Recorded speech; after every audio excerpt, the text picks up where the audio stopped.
রমজানের শেষ 10 দিন মহানবী সাল্লাল্লাহু আলাইহি সাল্লাম মসজিদে ইতিকাফ করতেন। ইসলামের ইতিহাসের এই আমলটি মুমিনদের জন্য আল্লাহর সাথে গভীর সম্পর্ক তৈরির জন্য একটি বিশেষ সময় হিসেবে বিবেচিত হয়।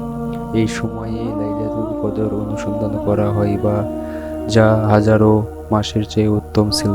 রোজার ইতিহাসের সঙ্গে জড়িয়ে আছে সামাজিক সাম্য।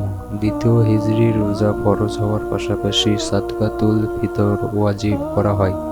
এর উদ্দেশ্য ছিল ঈদের আনন্দ যেন সমাজের ধনী দরিদ্র নির্দিষ্ট সবাই সমানভাবে উপভোগ করতে পারে।